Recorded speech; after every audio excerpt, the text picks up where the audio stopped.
بسم اللہ الرحمن الرحیم۔ السلام علیکم۔ آپ کو ڈاکٹروں کے پاس جانے کی ضرورت نہیں۔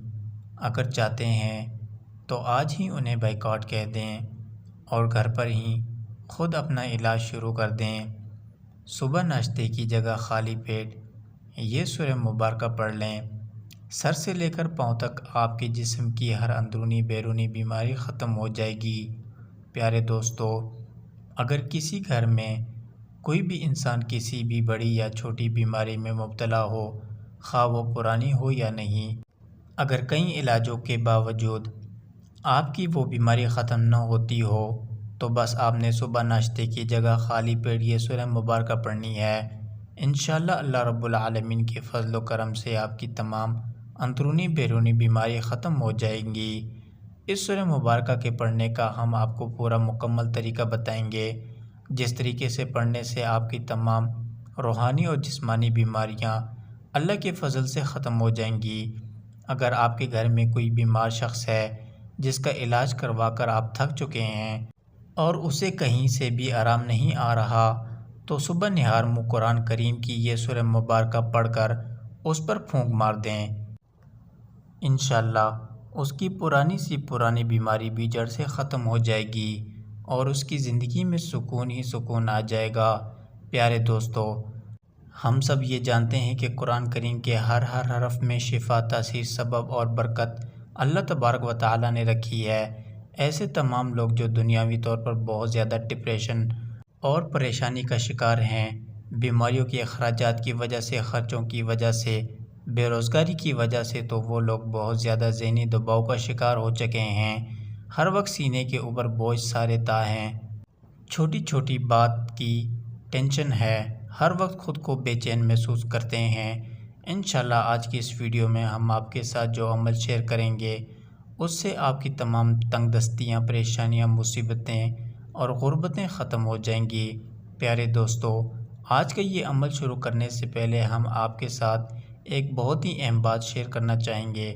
وہ یہ کہ جو بھی عمل ہو، وظیفہ ہو، جو ہم آپ کو بتاتے ہیں، وہ اللہ تبارک و تعالیٰ کی طرف سے ہی ہوتے ہیں۔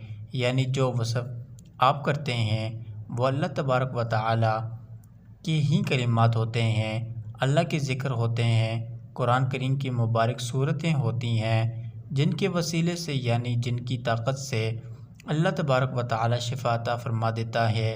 بہت سے لوگ یہ کہتے ہیں کہ ان وظیفوں میں کوئی طاقت نہیں، یعنی ان وظیفوں میں کچھ بھی نہیں رکھا، تو خاص ہم ان کو بتانا چاہتے ہیں کہ یہ سب اللہ تبارک و تعالیٰ کے بابرکت ذکر ہوتے ہیں، اور یہ ہم اپنی طرف سے نہیں بتاتے، بلکہ یہ اللہ کا ذکر بتاتے ہیں، قرآن کریم کا وظیفہ بتاتے ہیں۔ یہ تو بات آپ خود بھی ہی اچھی طرح جانتے ہیں کہ اللہ تبارک و تعالیٰ کے کلمات میں کتنی فضیلت ہے، تو ہمیں یہ کرنا چاہیے کہ ہم ان وظائف کو سچے دل سے اللہ پر پورا بھروسہ کر کے ان وظیفوں کو کریں، تاکہ ہمیں ان وظیفوں کے فائدے حاصل ہو سکیں۔ اور آج کا وظیفہ بھی آپ نے پورے دل سے کرنا ہے۔ انشاءاللہ اس وظیفے کی برکت سے آپ کی تمام بیماریاں ختم ہو جائیں گی اور آپ ڈاکٹروں کی دوائیوں سے محفوظ رہیں گے، اور آپ ڈاکٹروں کے خرچوں سے بچ جائیں گے، آپ ڈاکٹروں کی دوائیوں کے خرچے سے محفوظ رہیں گے، اور آپ جلد صحتیاب ہو جائیں گے۔ تو اگر ایسا ہو جائے تو آپ ہمیں بتائیے کہ اس سے بڑی خوشخبری کی بات کیا ہو سکتی ہے؟ جو انسان عرصے سے، کئی سالوں سے بیماریوں کا شکار ہوتا ہے، ان کی زندگی میں ایک ہی تمنا ہوتی ہے کہ اب سکون کیسے حاصل ہو، اسے جیسے بھی بیماری ہو نجات مل جائے، اسے شفا ہو جائے۔ تو میری آپ سے گزارش ہے کہ آج کی اس ویڈیو میں ہم آپ کو قرآن کریم کی جو سورت مبارکہ بتانے جا رہے ہیں، اس کو سچے دل اور کامل یقین کے ساتھ آپ نے پڑھنا ہے۔ پیارے دوستو، آپ یہ بھی جان لیجئے کہ وہ کون سی سورت ہے جس کو پڑھنے سے بیماری سے شفا حاصل ہوتی ہے، تو وہ سورت سورہ الرحمن ہے۔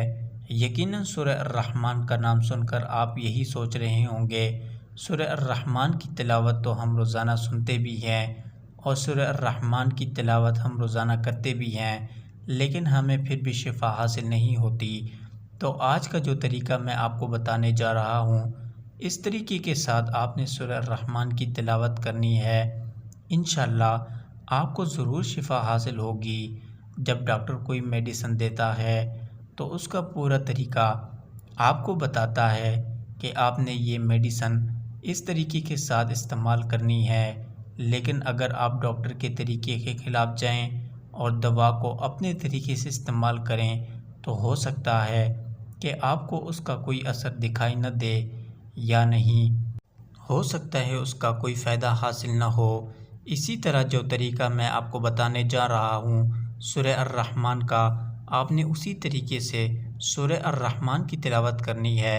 انشاءاللہ اللہ تعالیٰ آپ کو ضرور شفا فرمائے گا اور آپ کی تمام اندرونی اور بیرونی بیماری کا خاتمہ ہو جائے گا۔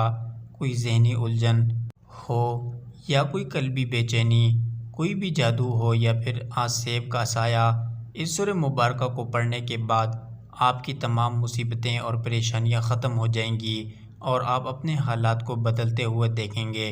انشاءاللہ اللہ تبارک و تعالیٰ کی بہت ہی خاص صفت مبارک ہے۔ اس کو آپ نے کس طرح سے پڑھنا ہے وہ بھی سن لیجئے۔ سب سے پہلے آپ نے صبح اٹھ کر باوضو ہو کر فجر کی نماز ادا کر لینی ہے، لیکن اگر نماز کسی وجہ سے ادا نہ کر سکیں تو آپ نے باوضو ہو کر سورہ الرحمن پڑھنی ہے، سورہ الرحمن کی تلاوت کرنی ہے۔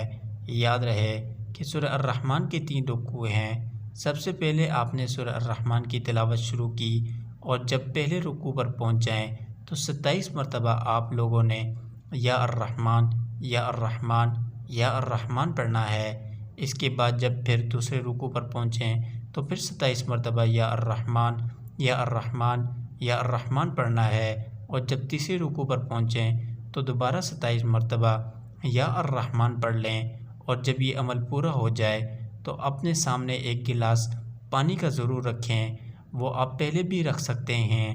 یہ عمل پورا کرنے کے بعد آپ نے اس پانی پر پھونک مار لینی ہے اور اسے پی لینا ہے اگر آپ خود بیمار میں مبتلا ہیں، نہیں تو آپ نے اس مریض کو وہ پانی پلانا ہے جو بیماری میں مبتلا ہے۔ یہ عمل سورہ الرحمن کا 3 رکوع کا ہے۔ جب بھی آپ ہر رکوع پر پہنچیں تو 27 مرتبہ سورہ الرحمن لازمی پڑھ لیں، اور جب عمل پورا ہو جائے تو پانی پر دم کر کے خود بھی پی لیں، اور اگر کوئی مریض ہے تو اس کو بھی پلا دیں۔ ایک دن میں اس عمل کو کریں اور یقین جانیے کہ جب دوسری دن آپ یہ عمل کریں گے تو مریض کی طبیعت بہتر ہوگی۔ پیارے دوستو، سورہ الرحمن میں طاقت ہے کہ اگر مریض ہسپتال میں بھی پڑا ہوا ہو تو اس عمل سے انشاءاللہ اللہ تبارک و تعالیٰ اس کو شفا عطا فرمائے گا۔ لیکن یاد رکھیں کہ اس عمل کے لیے پاکیزگی اور طہارت شرط ہے، یعنی جو بندہ بھی یہ عمل کر رہا ہے وہ مکمل طور پر پاک اور صاف ہونا چاہیے۔ اس نے جو لباس پہنا ہے وہ پاک اور صاف ہو، خود اچھی طرح سے باوضو ہو کر یہ عمل کرے، اور جس جگہ پر بیٹھ کر سورہ الرحمن کا یہ عمل کر رہا ہے وہ بھی پاک صاف ہونا ضروری ہے۔ اللہ کے پاک کلام کو جس قدر پاکیزگی، صفائی ستھرائی، خشوع و خضوع کے ساتھ پڑھیں گے فائدہ اتنا جلد ہوگا۔ یقین کامل اور اللہ پر بھروسہ کرنا ضروری ہے۔ دوستو، اب دیر کس بات کی ہے؟ اگر آپ بھی کسی بیماری میں مبتلا ہیں جس سے آپ کو بھی شفا حاصل نہیں ہو رہی تو آپ بھی اس عمل کو کریں، انشاءاللہ آپ بھی اس بیماری سے نجات پائیں گے۔ دوستو، جان لیجئے کہ اس عمل کی اجازت عام ہے، یعنی کسی سے اس عمل کی اجازت لینے کی ضرورت نہیں، البتہ اپنی خوشی سے اللہ کی راہ میں اپنے قریبی مسجد میں جتنا ہو سکے صدقہ دیں، لیکن اگر چاہیں تو کسی غریب کو بھی دے سکتے ہیں۔ اللہ تبارک و تعالیٰ سے دعا ہے کہ نیکی کی بات کو سننے، سمجھنے اور اس پر عمل کرنے کی طاقت اور توفیق عطا فرمائے۔ آمین۔